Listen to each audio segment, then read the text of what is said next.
Nunca pensé que el momento más orgulloso de mi vida comenzaría con un recipiente de comida que desapareció del refrigerador tarde en la noche. Esa noche no podía dormir. Estaba sentada en la mesa de la cocina con una taza de té y papeles de trabajo cuando escuché pasos suaves en el pasillo.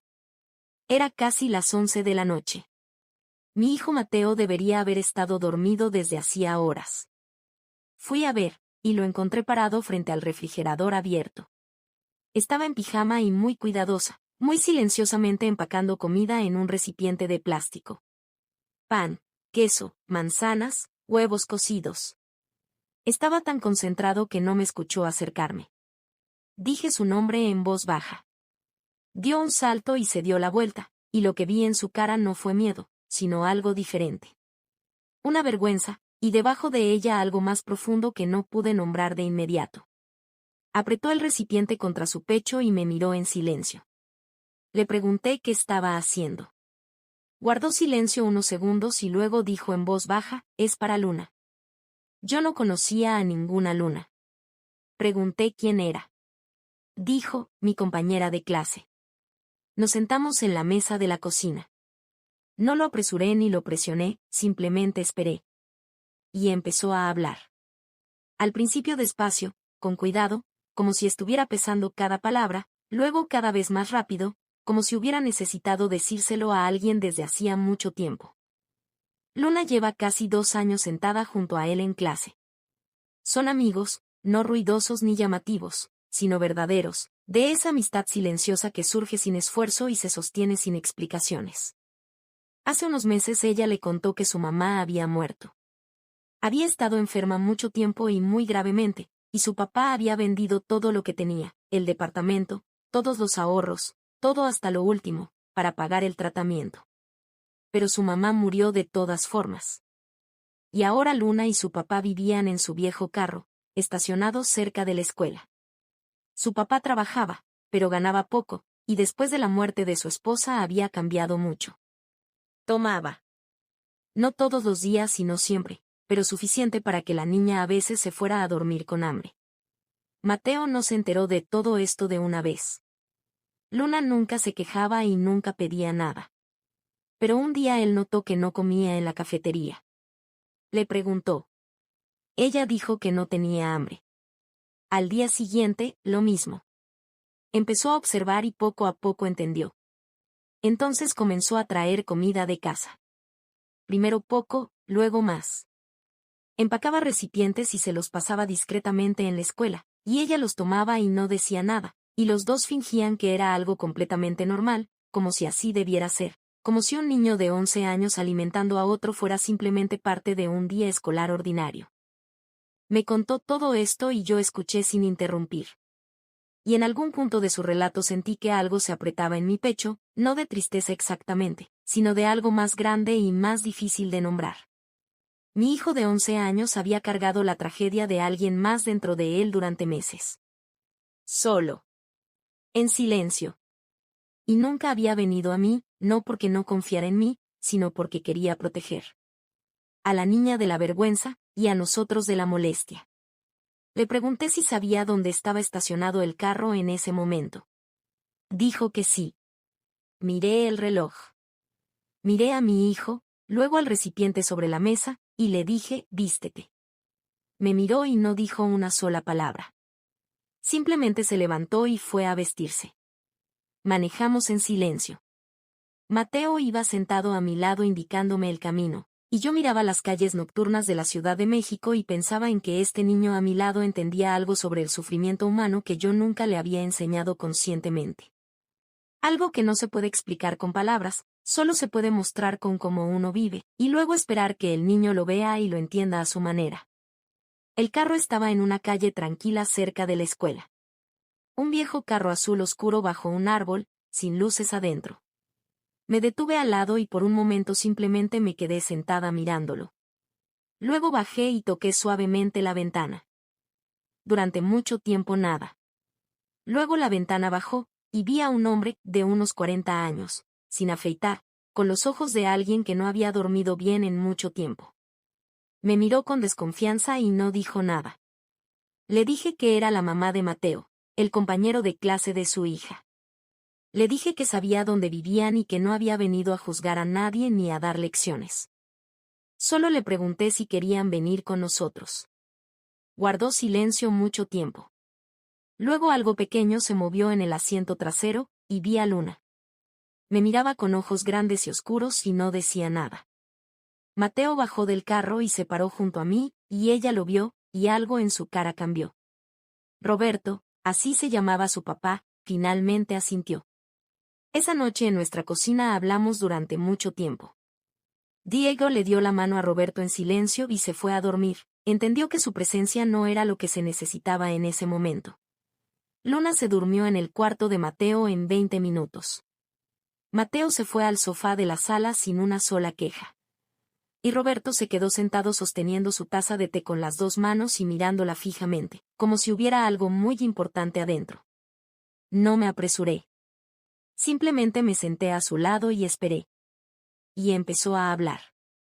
Dijo, ¿sabe usted qué es lo más difícil? No cuando alguien muere, sino cuando estás parado a su lado y no puedes hacer nada. Vendí todo. Absolutamente todo lo que teníamos. El departamento, el carro, todos los ahorros. Pensé, si entrego todo lo que tengo, si no me dejo nada, quizás el destino entiende que hablo en serio. Que estoy dispuesto a todo. Dormí meses en una silla en el corredor del hospital. Comía una vez al día para ahorrar cada centavo. Firmaba papeles de venta del departamento sin leerlos, no importaba lo que firmaba. Lo único que importaba era ella. Hizo una pausa. Miró hacia algún lugar más allá de mí. Y aún así se fue. Y no sé qué me pasó después. Recuerdo que estaba parado afuera del hospital y no sabía a dónde ir. No tenía a dónde ir, había vendido todo. Y no podía llorar. Simplemente estaba parado mirando la calle y no sentía nada. Solo Luna me sostenía la mano y me miraba, y pensé que tenía que seguir por ella. Pero no sabía cómo. Todavía no sé cómo. Cada mañana me despierto y por unos segundos pienso que ella simplemente está durmiendo a mi lado. Y luego recuerdo. Y cada vez es como la primera vez. Se quedó callado. Yo no dije nada. Después de un largo silencio dijo en voz baja, no sé cómo ser su papá sin ella. Ella sabía cómo. Yo no sé. Le dije que ya era su papá. Que su hija venía a la escuela cada día y se mantenía en pie. Y eso no hubiera sido posible si su papá no estuviera a su lado. Guardó silencio por mucho tiempo después de eso. Los días siguientes encontraron su propio ritmo. Luna y Mateo iban juntos a la escuela cada mañana, y había en eso una sencilla corrección que era difícil de poner en palabras. Roberto se levantaba temprano e intentaba ayudar con lo que podía, limpiaba, arreglaba pequeñas cosas en la casa, entraba a la cocina y calladamente cortaba verduras mientras yo cocinaba. Hablábamos a veces en las noches, cuando los niños se habían ido a dormir. No sobre cosas importantes, sino sobre el dolor. Sobre cosas ordinarias, como era su esposa cuando eran jóvenes, como se conocieron en el primer año de la universidad y él pasó 3 semanas juntando valor para invitarla a un café, como Luna a los 3 años se negaba a comer cualquier cosa que no fuera pasta con mantequilla y ellos inventaban maneras de darle algo diferente. Y en esas conversaciones ordinarias algo en él fue cambiando lentamente. No de manera dramática, no de una vez, pero fue cambiando. 2 semanas después volvió a trabajar. No dijo nada antes. Simplemente una mañana se levantó más temprano que todos, se afeitó, se puso una camisa limpia y salió. Volvió esa noche cansado pero de alguna manera diferente. Se sentó a la mesa con todos para cenar y por primera vez desde que había llegado él mismo le preguntó a Mateo cómo le iba en la escuela. Unas 6 semanas después llegó a casa y dijo que había encontrado un departamento. Cerca, a unas pocas paradas de aquí. Lo dijo con calma y con una dignidad tranquila, y no quedaba nada en el del hombre que la primera noche había mirado fijamente una taza de té con las manos temblorosas. Empacó su única bolsa, la misma con la que habían llegado, y se prepararon para irse. En la puerta se detuvo, se dio la vuelta y me miró.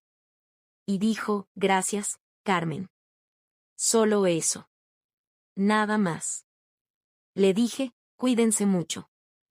Luna abrazó a Mateo para despedirse y los dos fingieron que no era un momento especial, como hacen los niños cuando un sentimiento es demasiado grande y no saben qué hacer con él. 8 meses habían pasado desde aquella noche de noviembre. El fin de semana fuimos a nuestra casa de campo. Diego, Mateo y yo, y Roberto con Luna. Un día de verano sencillo, cálido y tranquilo, con olor a pasto recién cortado y humo del asador. Diego y Roberto estaban juntos volteando la carne y hablando de algo, del trabajo, de carros, de cosas ordinarias que yo no podía escuchar desde donde estaba sentada, pero podía ver que estaban bien juntos. Roberto se reía de algo que dijo Diego, una risa real, sin complicaciones y sin esfuerzo.